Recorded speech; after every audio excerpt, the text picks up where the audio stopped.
What's up, everyone? Back for another beer review, and today is day 4 of the 3rd annual 10 Days of Pumpkin here on the channel. And the beer I'm reviewing today comes from the Smuttynose Brewing Company, and they're out of Hampton, New Hampshire, and this is their pumpkin ale. So this is a pumpkin ale that is brewed with pumpkin puree, cinnamon, nutmeg, and clove. Comes in at 5.9% alcohol by volume, 54 IBUs at the time of review.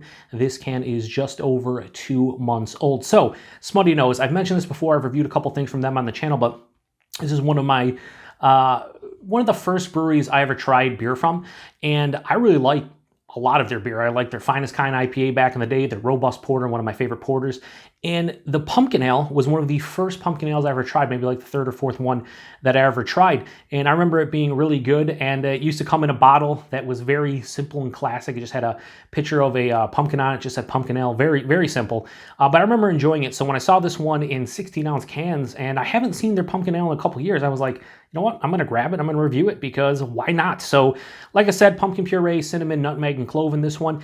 Now 54 IBUs, I mention ABV and IBUs at the beginning of every review. A lot of times IBUs aren't listed, and IBUs don't really matter in the grand scheme of things. Usually, it stands for International Bitterness Units, and it's trying to help people gauge like how bitter a beer is, but there's a lot of factors to go in, like the malt content, the adjuncts. There's a lot of things that can happen. I've had so many 60, 70, 80 IBU beers that drink like 10 or 20, and I've had the vice versa, like a 10, 20 IBU beer drink like 50, 60. So the one thing I will say though is 54 IBUs for pumpkin ale seem kind of high, but it doesn't really, for me, it doesn't really matter until we taste it. So let's crack this one open, get it into the glass, see what we got going on. So yeah, Smuttynose Pumpkin Ale, man. It's been a while. I probably haven't had this one in like 7 or 8 years. I think it was like 2012 or maybe 13 was the last time I had it. So yeah, interesting. All right, so we'll throw it over here. However, does it really matter? Not really. We'll just try to put it on the screen. So yeah, that pours out kind of like a more of an unfiltered pumpkin ale. A little bit of chill haze on here, but also just haze in general. Has this like pretty much orange color, about a half finger, 3/4 of a finger of this off-white creamy colored head. Yeah, I mean, it looks like so many pumpkin ales I'm used to having a clarity to them and them being clear to some degree. This one does not have that. Doesn't matter, not really. Let's get nose. Oh, so you know what? Oh man, I don't say this often, because more often than not, I don't get it. But I can actually smell the pumpkin in here. Now, you might be saying, if you were doing that as a blind, like, whodunit beer review, would you be able to tell that there's pumpkin in here? Probably not. But there's an earthiness in this glass that reminds me of a pumpkin. And so many beers that have pumpkin in it, you just typically don't taste the pumpkin. More often than not, breweries use the pumpkin for the body of the mouthfeel, a little bit, make it a little bit more heavy and like creamier, a bigger body of mouthfeel. But I'm actually smelling earthiness here. And then I'm getting a little bit of like a clove nutmeg thing, not really too much on the cinnamon. Yeah, this smells like somebody just threw like actual pumpkin, didn't even roast it, just threw it in there. Very earthy. A little bit of like a caramel, brown sugar, malt sweetness. But yeah, wow, that smells different than most of the pumpkin ales I've had over the last, say, 5 years. Yeah, I don't remember how this one tasted back 7, 8 years ago. I just remember I enjoyed it. Yeah, I don't know. It smells different. It doesn't smell bad. It just smells like it's definitely an earthy pumpkin kind of vibe. I don't know. Anyway, let's get into it. Cheers, everyone.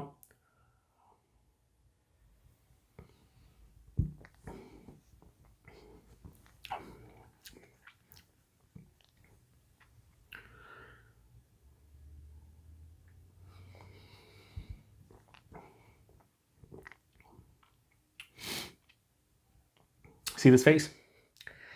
This face is the look of someone who's disappointed. Man, that is a shame. So let me first off say that this beer, like I said, is just over 2 months old. It's unfortunate so many pumpkin beers are brewed and released in July and August nowadays, because by the time I want to drink them, which is typically late September into like pretty much between late September and late November, a lot of these beers are 2-3 months old by the time I want to drink them, sometimes even older, so that the spices will fall off and the beer will change. Right now, there is not a lot going on in this beer. This is it's inoffensive. It's not bad. It's just, this might be the most bland pumpkin beer I've had in a long time.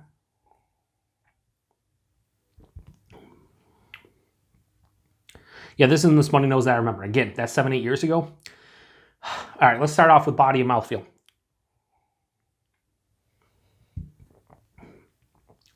Body's like lower side of medium body, which is appropriate for 5.9%.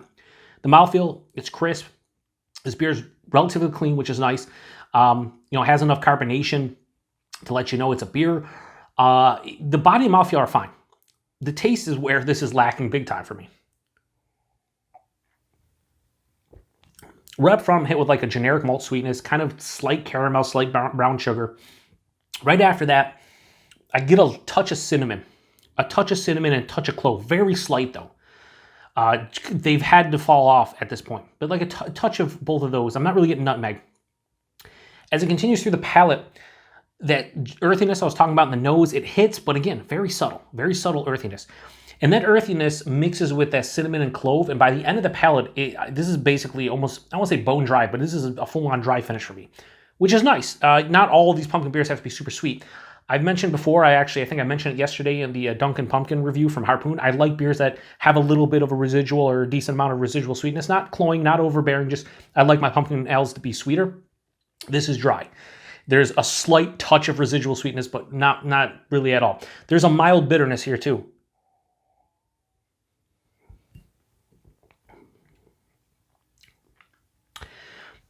It's a shame to say because, like I said, I love Smuttynose. They helped me get into craft beer. I've had so many beers from them that I've enjoyed, including this one. I don't know if it's my palate. I don't know what the deal is for me, but this is definitely a disappointment for me. I thought this would be, I'm revisiting it for the first time in a long time, and I was hoping it'd be just as good as I remember. Again, this wasn't like a mind-blowing pumpkin ale, but this was like a 4 out of 5 pumpkin ale for me. This was a really nice pumpkin ale. This is nowhere near what I remember it being. Yeah, got to keep it 100 on the channel. I always do, and this just doesn't do it for me. They hide the alcohol quite well, 5.9%. I can't taste it. That and the drinkability of this one's super easy. Like if you gave someone, here's a beer or whatever, here's a pumpkin ale, you could easily drink this. It's not undrinkable. It's not a bad beer in terms of like there's no faults to it. I don't hate the flavors. It's just there's not much to it. It's very generic and basic, and that just it fucking pisses me off because I used to like this beer. So I'm not going to carry on anymore. I'm just going to go with the rating.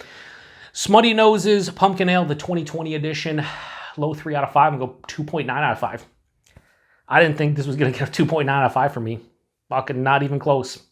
3.9 maybe. So yeah. Fuck me. Anyway, as you can see, I'm almost emotional because again, this is beer that helped me get into pumpkin ales, helped me get into beer and Smuttynose in general, and just not what I remember it being. So price and availability, wherever you see Smuttynose, typically in the Northeast and the New England area. If you see Smuttynose's products, or other beers, you should see this one.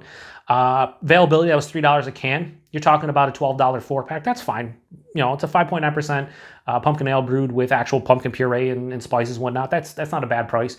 It's a bad price if I take into consideration how much I enjoy this one, because I don't think I'd ever pay $3 a can for anything. I guess an under a 3 rating for me. But yeah, just utter disappointment for me. If anybody out there has had this one this year in this can like this, or I don't know if they have like 12-ounce cans or 12-ounce bottles or whatever, but if you've had this beer this year, let me know what you think about it. Because like I said, it's not bad. I want to stress that this is not bad. Bad to me means this is undrinkable. It's a drain pour. It's just something that I can't tolerate. I can tolerate this one. I just don't want to. It's just there's so many better pumpkin ales out there, and this is just devoid of most flavor. Very, very slight. Like I talked about the Fathead Spooky Tooth, which I now referenced in the past 2 reviews, being 9% and lacking the intensity I want from an Imperial Pumpkin. That beer is way better than this one, and I don't, that one's a disappointment. This is just an utter disappointment, and I'm just, I'm gonna shut it down here because I'm fucking bummed. I'm bummed out. I don't know, whatever. Anyway, like I said, really, if you've had this one before, let me know in the comment section, especially if you've had it this year in the last couple years, because to me, and my palate could, is totally different than it was 7-8 years ago, but this beer could just be for my palate, just not working for me, and maybe people are picking this up and loving it, but damn, I'm disappointed, and it hurts my heart, and I'm going to shut it down because I can't go on. Anyway, check back tomorrow for day 5 of the 3rd annual 10 Days of Pumpkin. I forget which beer I'm doing tomorrow, but stop back, and we'll both remember together. Anyway, to the next one. Cheers.